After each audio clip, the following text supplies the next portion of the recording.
Welcome to today's recording on the Google's Professional Cloud Architect certification. With me, I have Ranga and Sathish Vijay, who are the experts in-house for our Google Cloud stream of learning path. So, Professional Cloud Architect is one of the most difficult certifications I see in the learning path of Google, where uh, in the professional track, right? So this is on the professional track. We have the foundational, we have the associate, and then this one is the one in the professional track, which is comparatively very difficult to what you have kind of seen Google done for associate cloud engineer if you have already done. So I would like to know from Satish to begin with that who should do the professional cloud architect certification?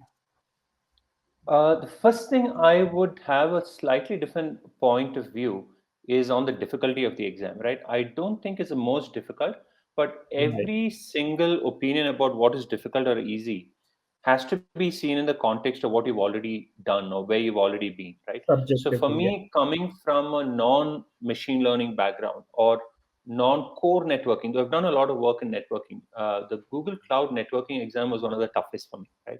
And machine learning engineer also I had to prepare longer than almost all the other certifications. The Look ML certification again was tough for me because I didn't know much about it. Yeah. The professional architect was in general for me slightly easier than some of these other exams, right? Because I Yeah. just generally have a little knowledge about architecture and all of that. It still is a difficult exam. I won't say, please don't be complacent about it. Don't be overconfident about it. Prepare for it for sure. But depending on where you've been, this could be kind of easy. So, the kind of people who should be ideally taking it are people who are coming from a few years of experience, maybe from other clouds, and who are transferring into Google Cloud, right? Or people who have grown up in Google Cloud for the last few years. And since Google Cloud has not been, well, it has been around for a while, but it is just uh, pushing itself hard into the market more recently, right? So maybe there aren't a lot of people who've done a lot of past projects in Google Cloud, but they're coming from other clouds. And this is a good way to showcase your existing knowledge and say, where we can transfer some of the knowledge into Google Cloud. So those who are moving up from, say, an associate cloud engineer, and also those who are moving in laterally at a Right. slightly senior level, probably from private clouds or from other clouds, it would be a good way to showcase your ability to have a high level view of what is Google Cloud and how to architect anything here, considering things like security, identity, Yeah. redundancy, reliability, all of those kinds of things, right, that are very required. Even things like how do you design for availability? How do you design for resilience? How do you design for security? These are very, very important aspects of any kind of cloud setup that you create. So, therefore, the professional cloud architect is a good exam to take and is usually one of the most important ones to start with on Google Cloud. Right. So when you say most important to start with, it is from the context of someone who is coming with a bit of experience from other cloud or has a substantial amount of architect experience. Is it a fair statement to put? That is a fair statement to put. Yeah, definitely. Of course, like I said, not everybody might be an architect. When I say first, I'm looking at people who are coming into a certain amount of experience, right? But if there is a person who's got a lot of machine learning experience, right, who's done like 2, 3 years after college in machine learning or a year in DevOps, right? Maybe the Right. DevOps is more relevant for them, right? But once you move up a bit and you have to have a high level view of all of these things, also the way you interact with customers and stakeholders, that's when the professional cloud architect absolutely shines. You could always take it before, right? But it's in that context, in that sweet spot, where the professional architect comes into itself, right? And you yourself make a lot of contributions becoming or by being a professional cloud architect. Awesome. Thank you, Satish, for sharing that context. Ranga, I know software architecture is one subject which is really close to your heart, and you've had a lot of good content around software architecture. So, What is your take on this certification? Like, who should be going in for it?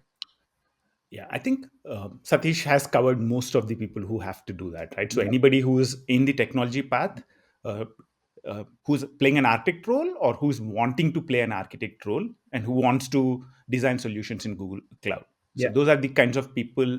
Another thing Satish pointed out was like let's say I have a specific experience in compute or machine learning or yeah, database, and I would want to get a more all-round experience in Google Cloud and try to explore other areas, and you'd want to take the next step up, right? So those kind of people also can kind of, if you want to be an architect in future, or if you are an architect now, that those are the kinds of people I would recommend this certification for. Now I'll also add who this is not for. A lot of people in college, actually in third year of college, fourth year of college, they are attempting this certification. I don't know how they're able to clear this certification, but this is not for them. You need to have little bit of architecture experience to be able to make sense of it. You should have seen a few applications like in your life, I mean your yeah, real world projects, to actually make sense of this certification, like to make the best use of the certification, right? You can clear the certification by kind of trying to remember a lot of things, but I don't think this certification is meant for people who don't have any experience with architecture.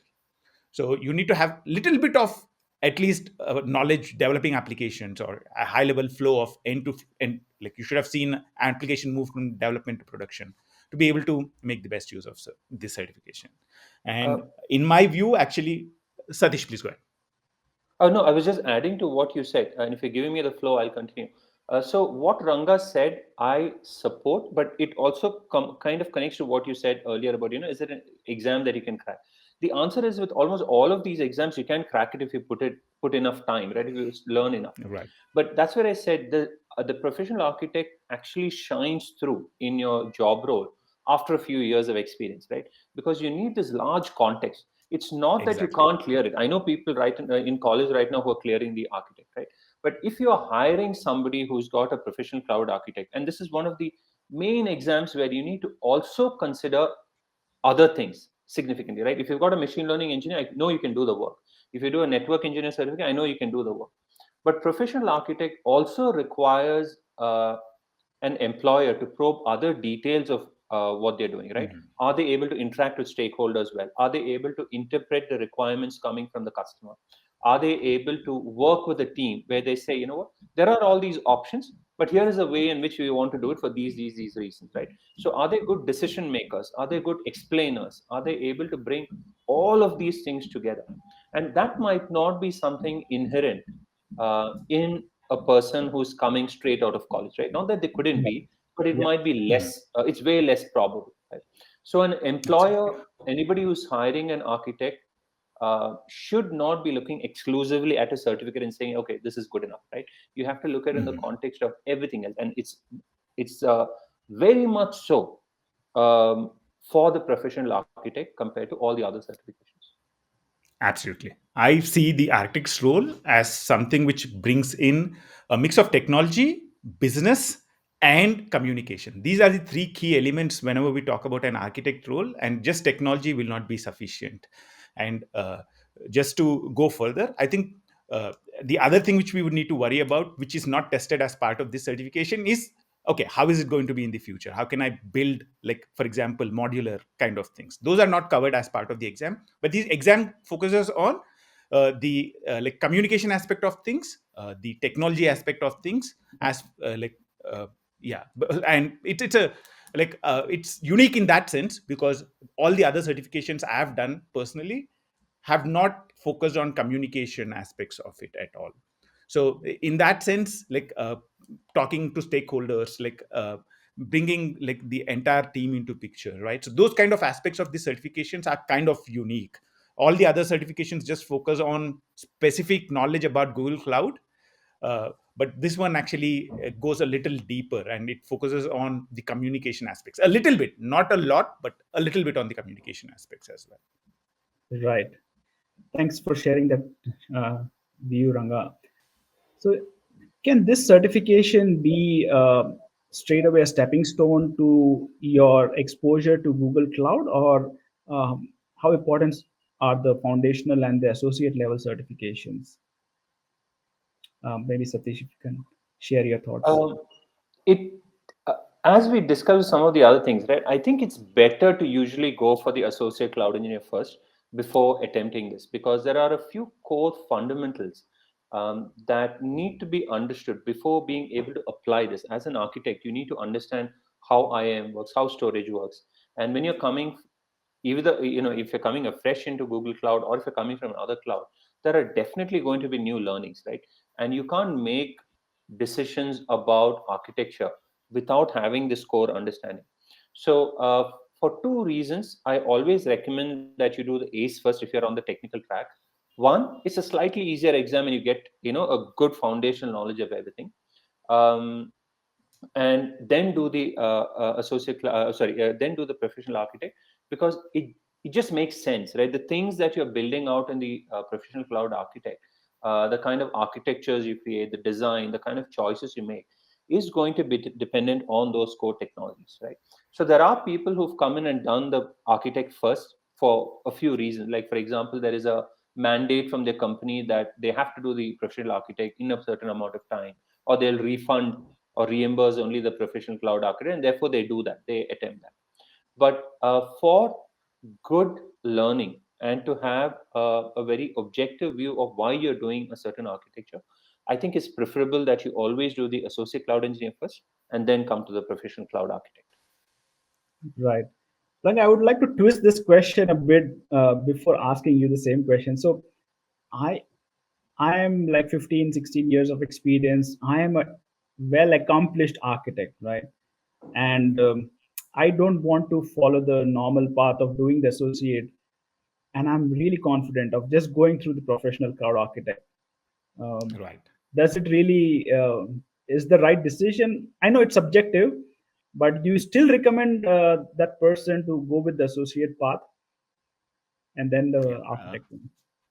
Absolutely. I think, yeah, it depends on the kind of architect role that he's playing. Yeah, If he's an enterprise architect or maybe even above that, right? yeah, So those kind of roles probably can give a skip to the hands-on part of it, but everybody up to that role, right? Anybody who's in their day-to-day life playing with Google Cloud and doing something with Google Cloud, I would recommend them to get a hands-on experience. I've been always an advocate of hands-on architects. I have a great believer that the best architects are 99% of the time hands-on. They know how to get things working if they have to, right? And that helps them make decisions much in a much better way, except for enterprise architects, right? I mean, if you are just drawing pictures, that's your day job, that's good. But anybody who's working with developers day in day out, who's working with people who are on the ground day in day out, I believe that they should be hands on. And I think associate cloud engineer is a like, or the developer certification, one of those would be a good stepping points onto this one. Let me just sure. qualify something that I said earlier, right? When for example, when I said somebody should try the associate cloud engineer, remember that it is not that they have to necessarily take the associate cloud engineer certification, right? But they need to know the subjects there. They need to Absolutely. know the topics there. They need to know the technologies there, right? The certification itself might be incidental to the whole thing, right? But the learning that you're required to do for the associate cloud engineer is important, is what I'm trying to say, right? I mean, you can completely skip it if you want, but you still should Mm. learn those subjects, right? So that I just wanted to qualify that, right? So it's not a requirement, it's not a mandatory thing that you need to do, Yeah, but it's important to your learning and your growth as an architect. Yeah. absolutely. No, that makes sense. And that kind of easily flows into my next question is, what are the learning areas that this certification focuses on, Ranga, from your point of view? Yeah, I think number one is knowledge of your Google Cloud services, right? So it expects you to know a wide variety of Google Cloud services, and it expects you to be able to choose between them. So, given a situation, are you able to choose the right one? And it's very, very important to make the trade offs, right? One of the most important things when it comes to architectural decisions are there might be two or three right answers, but you need to study the question and identify what are they asking for. Are they focusing on scalability? Are they focusing on availability? Are they focusing on reliability? What is the specific need of that specific question? And then you need to trade off between those options, right? It's not like a lot of times when it comes to architecture, there is no one right decision. You have to actually trade off between a lot of things and make a choice, and that's tested in the exam, right? You need to choose between different services, which one is the right one for a specific thing. So that's one area which it really really focuses on. And the other areas where there is a little bit of focus on is like on the security, compliance, like all the things that an enterprise needs to go through before you'll be able to take your application to. It's not about just building application and putting it in Google Cloud, right? But there are a wide variety of other things that you need to take care of: disaster recovery, and like all those aspects of things, like the DevOps aspects of things. How do you like improve the process so that it's like automated entirely, right? So SRE, for example, and migrating to cloud. Like you have an enterprise which wants to Yeah. migrate to the cloud. How do you do that? So those are some of the important aspects that would be focused on during the exam. But for me, the focus is again on trade-offs. So this is like as an architect, you do trade-offs, and that's tested very well during this exam. Right, right. So just to summarize, if I got you correctly, there are other certifications which kind of specializes in, for example, SRE and DevOps and all the Google services like the associate cloud engineer does focus on. But then this certification kind of goes to the next level of all these subject areas and says, okay, how to do it in a better way, how to do it in an enterprise way and a more scalable manner. Is it a fair statement? Yeah. It's not the depth which is tested, it's the Okay. breadth which is Breadth. tested. So it's Okay. like, exactly, so you would not probably be asked how to do something from a command Yeah. line. So the depth is not tested, but Yeah. you'd want to be able to choose when do you want to go for command line, when do you want to automate things, right? So Yeah. yeah, that's the Awesome. focus of this exam. Awesome. No, it's pretty exciting certification, Satish. Any other exciting points? Um, in my view, in a perfect world, right, the professional cloud architect would be an exam that is about 10 hours long, right? Because it, instead of asking, what are the subjects you should focus on, for the professional cloud architect, it makes sense to ask a question: what are subjects you don't need to focus on? Because there'll be way fewer of those, right? We can just eliminate a few things, like you don't need to have Google Maps. You don't need to be looking at Google Makes perfect sense. Analytics or Google Workspace, right? There will be two or three small items there, but everything else is included, right? And therefore, the it's difficult to say here are the subjects you should focus on. And if you look at the topics that Ranga mentioned, he mentioned DevOps, he mentioned machine learning, data engineering, developer, right? Which is essentially all the other certifications. And I do not envy the group of people who need to put together the subjects for the professional cloud architect, because they have to condense almost all of Google Cloud into a matter of 50 questions, right? Wow. Extremely difficult thing. Yeah. Um, so for me, it is honestly, it is a little difficult to say this is all that you should do, right? You should ideally know the whole breadth of Google Cloud, but also based on what we answered in the previous question, you have to also know it fairly hands-on to be able to understand the details of why one architecture is a good trade-off compared to the other three options that you have, right? So the professional architect, again harking back to something that we said earlier, is something that comes with a certain number of years of experience, right? Where you've done architecture, you've done designs, where you've had problems with things like monitoring, everything related to operations, or everything related to DevOps, everything related to scaling, everything related to customer management.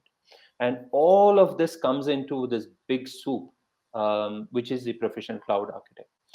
It's not a good answer, because now you're like chasing every subject in the world, right? Absolutely. And therefore, I think one of the ways in which to start is to do these courses, like from people like Ranga, or others who've done this. That gives you some direction, some boundary, some focus, while keeping sure that you still have an expansive view of everything that is Google Cloud.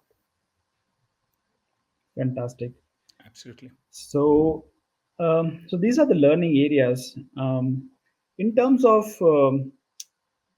professional cloud architect, and how does it fare with, as you said, other ones? Is like a developer, professional cloud. I've seen like a lot of people who also first start with the developer and then go with with the professional cloud architect. Um, so, what is your take on that, Ranga? Yeah, I think that's a good step up, right? So almost every programmer out there has choices to make, right? I mean, Yes, yes, do yeah, they want to be an architect or do they want to be a project manager?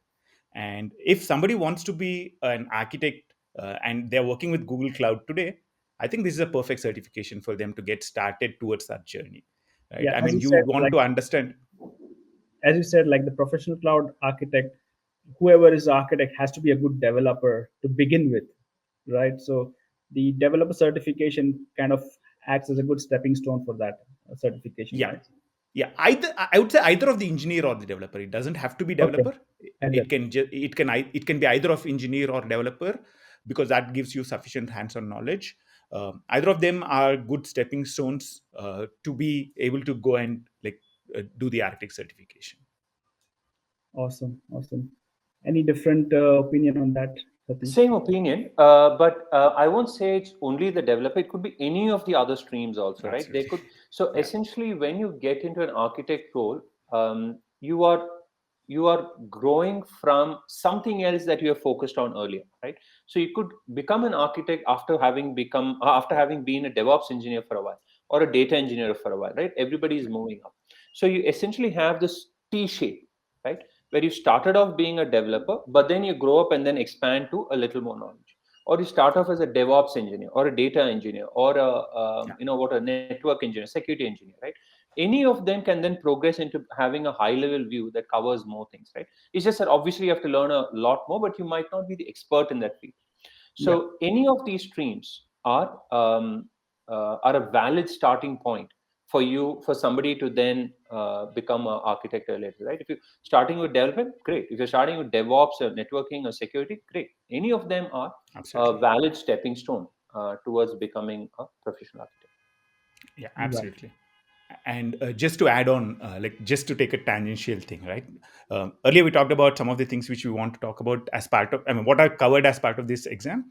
One aspect I would want to stress on is to identifying the best practices in using a specific thing. I think as an architect, that's one space you really need to focus on. When you're using something, you need to know the best practices of that, right? So if I'm planning to use BigQuery, or if I'm planning to use uh, like, it's not about getting it working with BigQuery, but what are the best practices in terms of doing everything with BigQuery? So that's another aspect that this certification focuses on. So how do you make the best use of the service? It's not about using the service, but Yeah, making the best use of that specific service. right. So So basically, that's something which is a different attitude from, let's say, like an engineer or any other kind of certification. right, And I agree with Satish. I mean, it's like, I think it's a kind of a T-shaped thing. So any role who wants to take their step up, any technical role who wants to take their step up towards architecture, I think this would be a great certification to be part of. that's a very good analogy. Both of you put together. Basically, it's a T-shaped skill. So any specialization of certifications can then go up and follow the professional cloud architect certification. So how I look And just to at. add on to that, Mhm. one more aspect I want to touch upon, Sure, like sure. as far as the course, like exam objectives are concerned, is containers first. Right? Today, a lot of enterprises are going containers first, and also Google Cloud is also stressing on containers first. Yep. Google Cloud, in a way, I think wants to be the best cloud to be able to run containers. So there is a lot of stress on containers because, like, that's the way, that's where the enterprise architectures are heading. So you need to be good at containers, container orchestration, doing DevOps for containers, and taking the entire life cycle for containers, like Anthos, for example, to be able to run containers on multiple clouds. Yeah, so that's another thing you need, like somebody who's trying this, like preparing for the exam, should focus on. Right. I think Satish would kind of say that Google Cloud is already the number one cloud in terms of containers, right, Satish? Yes, absolutely. And Yeah.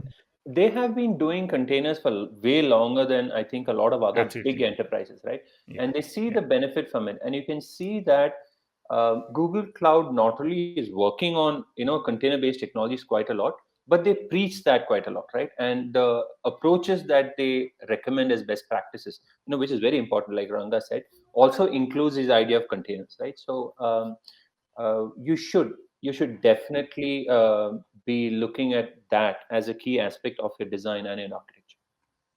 So whenever you look at any aspect, like if you're looking at DevOps, look at DevOps for containers. How you do DevOps if you had a container present. So yeah, that's a mindset you need to take. Right.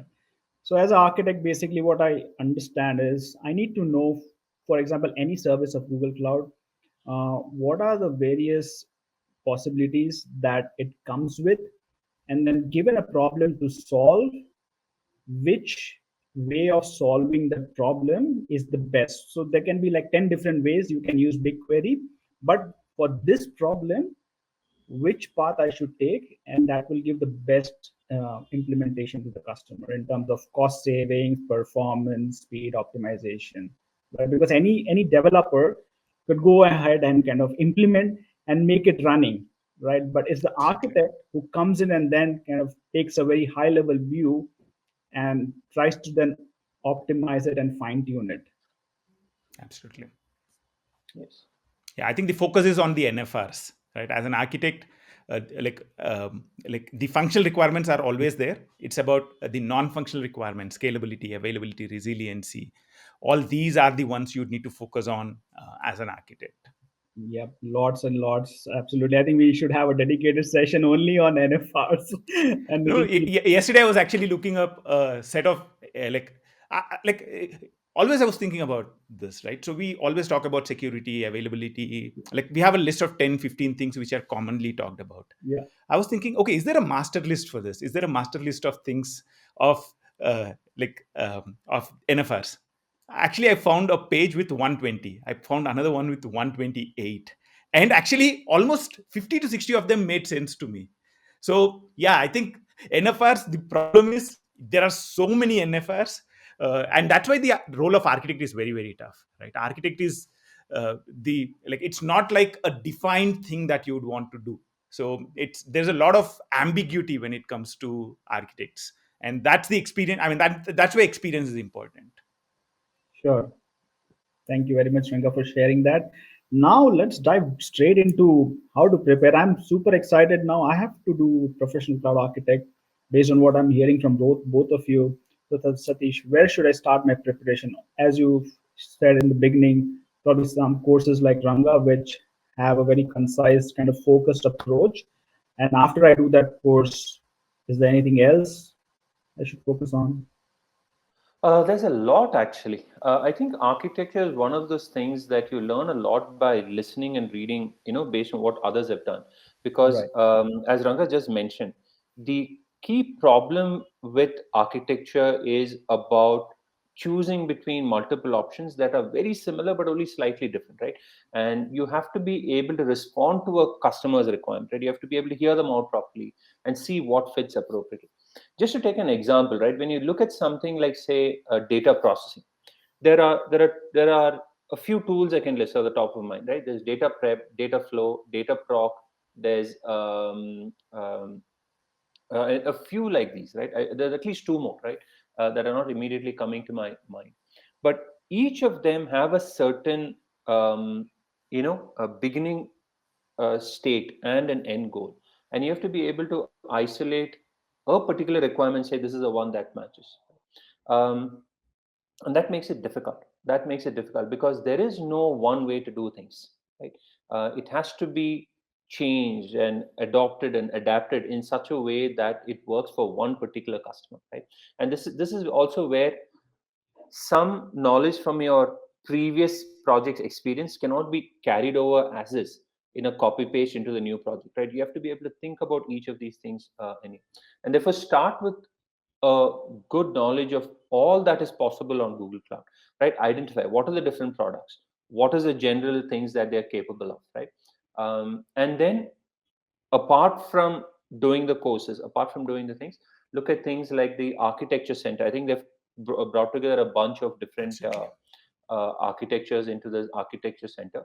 Look at frameworks, right? There are published reports, or white papers about how to architect certain kinds of things. Look at that, and listen to a lot of customer stories, right? So on Google Cloud, on the channel, they have discussions about a particular client that they worked with. For example, in a previous episode, we talked about how Priyanka Vagadia was talking to somebody from Uber, right? And how they architected the system.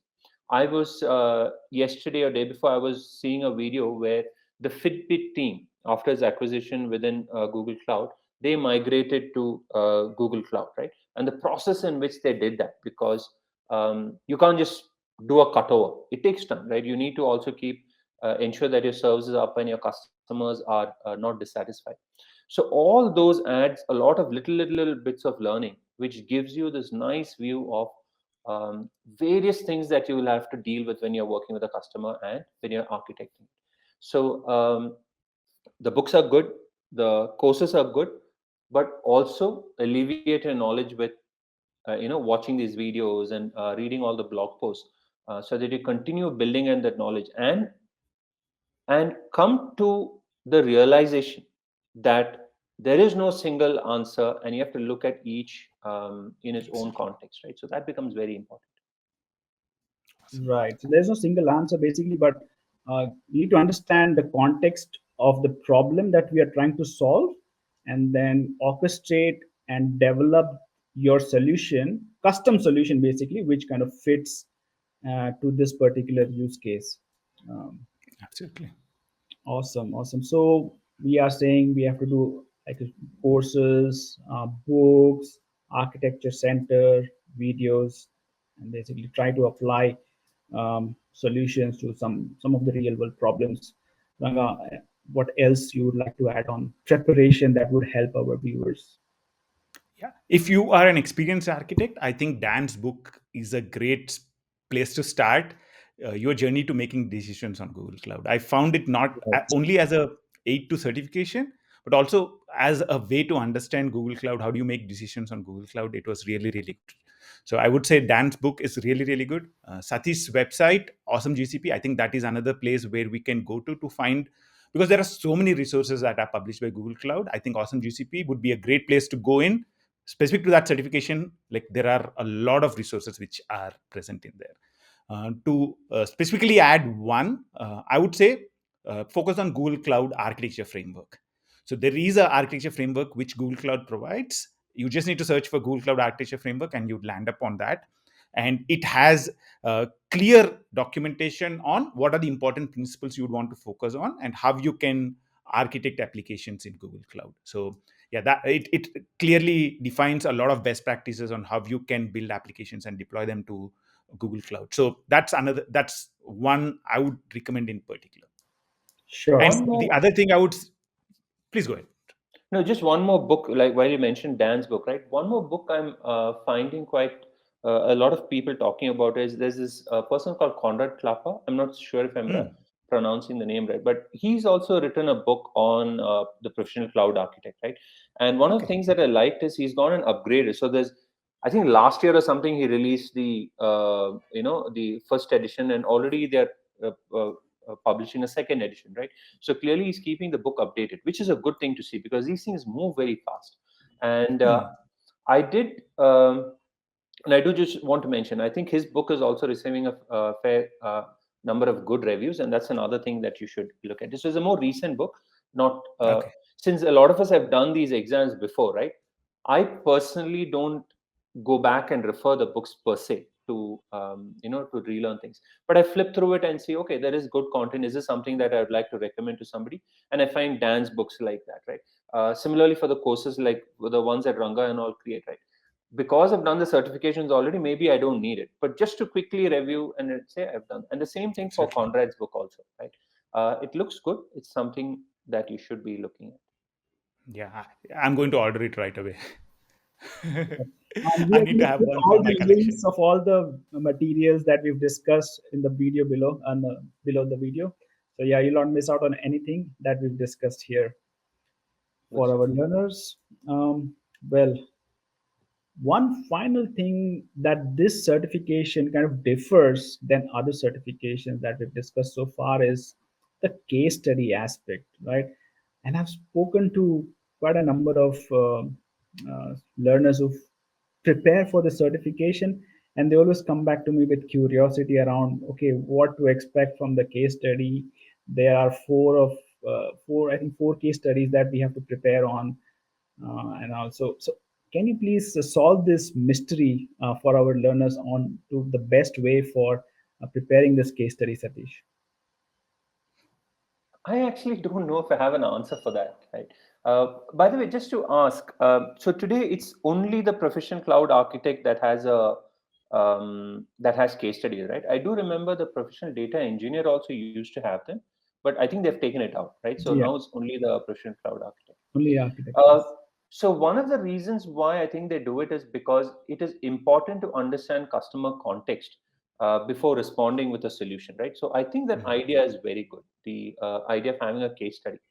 The good thing is, of course, you don't have to by heart it. You do want to review it a few times so that you kind of have the context. But in the exam itself, they will adjust the context or the scenario a little bit, right? So don't go by heart this. Don't go by heart the case study. Just have an Mm. overview of what was this, right? What was it about? What they were trying to do. What I used to do was mentally or on the on a notebook, right? I used to make notes about where they are as a business, where do they want to get to, right? And if you have these larger two things in place, the in between things are specific technology questions that they will ask, right? And that they will reiterate it in the exam question also, so you don't need to by heart all of these things. Yeah. Absolutely. Keep your learning of the case study itself fairly light. Don't overthink it.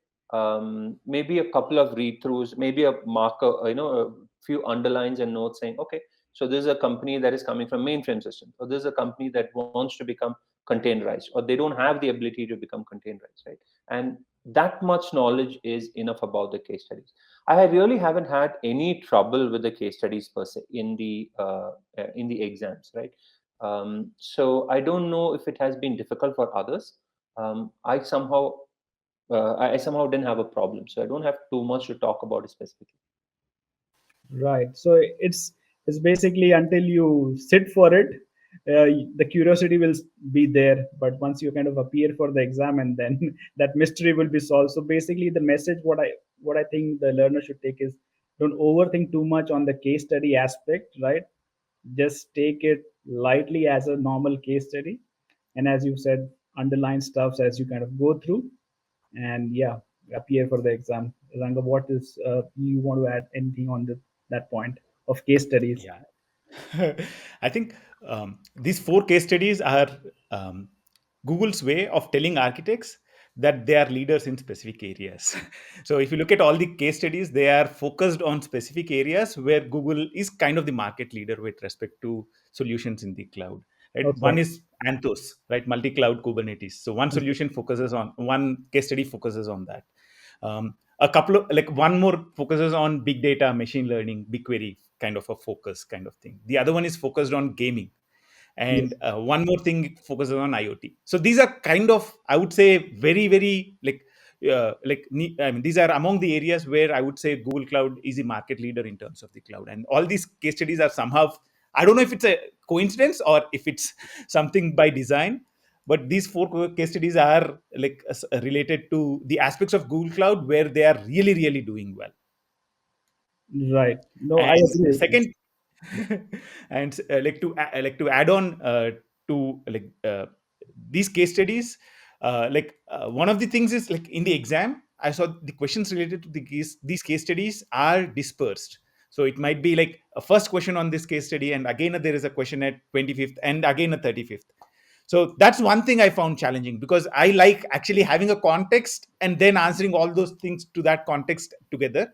So probably that's something which people might be careful with respect to case studies. What I did was actually I left all the questions related to case studies to the end, and at the end I actually do all the case studies, I note down all the things Yeah. related to a specific case study and do it.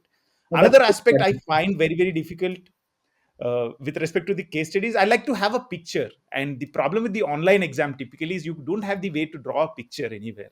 The picture has to be in your mind, and that somehow is a restriction of the exam format especially when it comes to case study, because you need to remember a little bit of the context, not the entire thing, but at least a little bit of context you need to remember. I find having a picture will help me to remember the context better, but that's another challenge I faced Let with me this give case you No. an study. anecdote related to that, right? So, like you said, when it comes to architecture, when you're designing pipelines, The Google exam does not allow you to have pen or paper, or you can't write anything anywhere, right?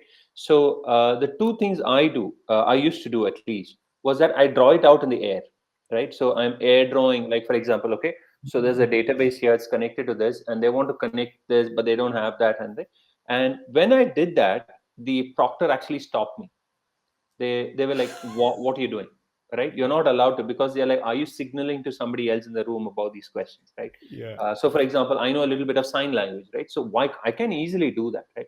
So you are not allowed to do that. And like Ranga said, you right, you need to have all the entire picture in your mind, which is kind of tough for me, right? I don't have that much brain capacity. But yeah, you should be uh, just what Ranga said, essentially, right? You need to be able to have it in your mind, but keep it simple, right? And don't overthink the whole thing also. So I think this is a very good perspective for our learners, which I've not found anywhere else. So, Ranga, I think your technique of kind of marking those questions for review and then trying to attempt it when you are ready with your block of time during that 2 hours of examination and going through them all at once kind of helps to bring that focus onto the case study set of question. So in the exam, is it like questions will come from all the four case studies or just one case study? I have found that you don't get it from all four, right? Because if you Okay, have a fair mix of them, let's say even three questions, you've already covered 12 just based on those case study, right? So I think I have seen maximum two coming out of the, actually when now there are four case studies, earlier there were only three. When I wrote the exam, there were only three, right? So typically I got about two out of the three case studies. I don't think I had in either of my attempts for the professional cloud architect, I had questions from all of the case studies. But then, your mileage might vary. There's no rule that you shouldn't get it from them. Exactly. okay, But I think I got only from typically two. okay. But So this irrespective of that, I think somebody who's preparing has to go for all the has four, to be for Yeah, all. of right? course, you have to go Nobody for all. knows which one you would Right. get it from. So it's yeah, it's you have to prepare all of them. Another Uh, thing I remember that about the case studies itself, right? The reason why I again said don't buy hard the case studies is because sometimes in the case study they have a certain end result that they want to achieve, but in the actual question they change that end result, right? Mhm. So somebody says, let's say we want to do streaming data, and then in the question, in the case study, if it is streaming data, in the actual question they say, but we've seen problems streaming data, and we actually want to do something else, right? So be open to seeing that change, right? Exactly. Make sure that you read the question correct, that it's not exactly word per word, verbatim, exactly what they had asked in the exam, but there could be a new scenario that they bring up in the context of that overall case study, right? So just watch out for that Absolutely. also. And yeah, and that's something which anyway you are aspiring to be an architect, so you should be good at it, right? Any picture in the box, any box in the picture changes, a lot of things can change as a result. And especially something like streaming to batch, or that is a big change, so it might actually affect choice of almost every service that you make Exactly. down the Yeah. line. Yeah. awesome. I think this whatever we've shared today in today's session is very valuable to our learners who want to prepare for this. So, Satish, before we kind of wrap up, any final kind of message or point you would like to share? One of the things that people might be overwhelmed with, what we said, is the amount of subjects that they need to cover, right? Because it is not at a very thin level. So there's a little bit of depth also that they need to go into while covering a large number of subjects, right? Large number of topics. And it could be a little overwhelming, right? But remember that you just take it one step at a time, right? Pace it out, read a large number of things, continuously listen to videos, and this information will slowly add up, right? It builds up, and then you get a complete picture, right? So it could be something that in the beginning, that you're like, oh man, I don't think I'll be able to do it, right? But it's very important, right? The professional cloud architect has been one of the highest paid certifications for a couple of years now. I think this year is the professional data engineer, but it's still a highly paid certification, right? It's very valuable.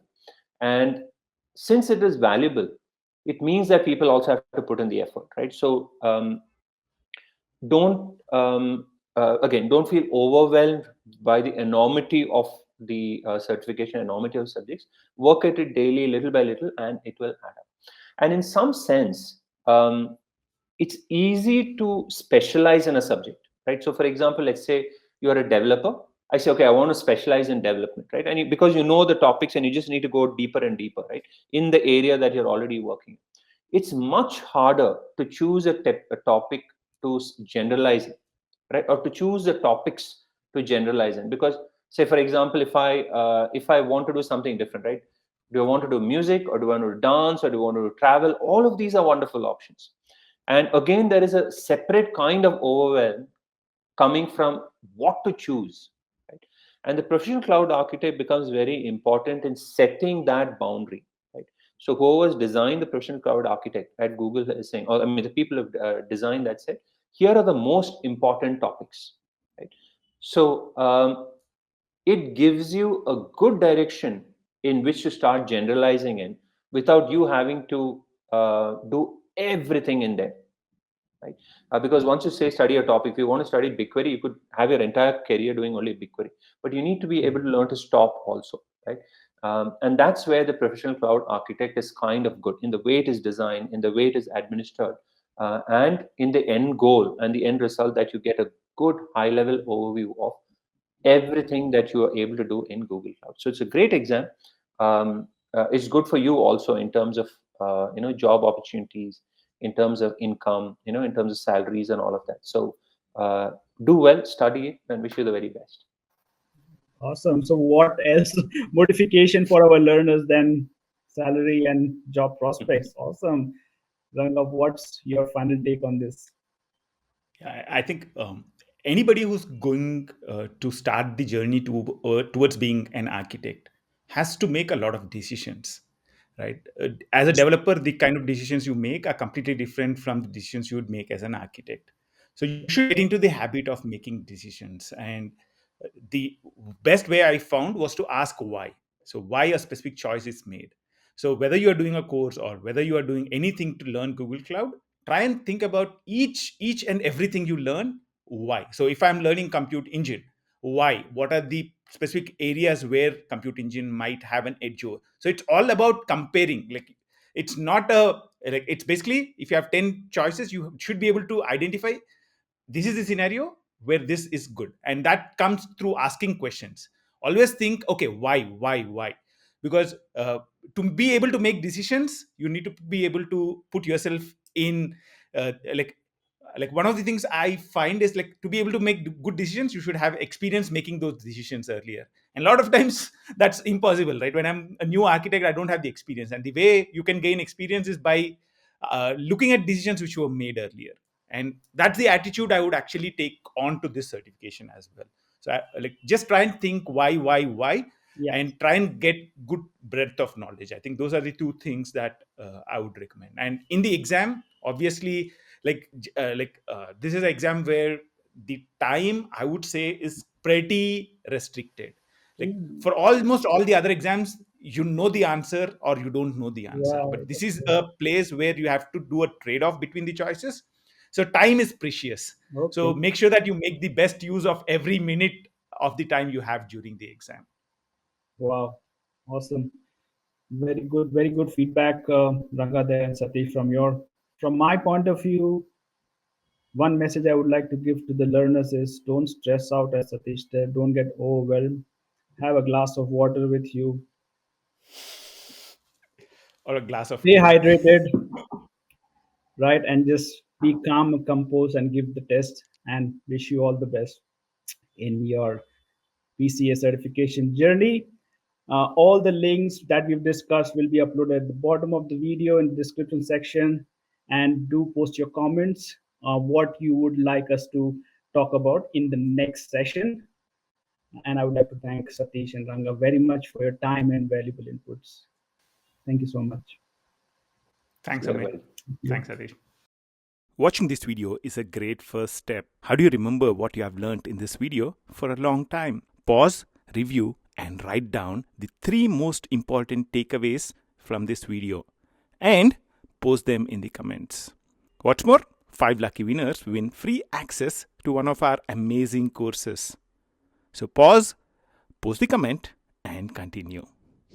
Now, before you go away, let me break down a myth for you. A number of programmers think that cloud and DevOps is difficult. Actually, if you get the right guidance, cloud and DevOps is easy.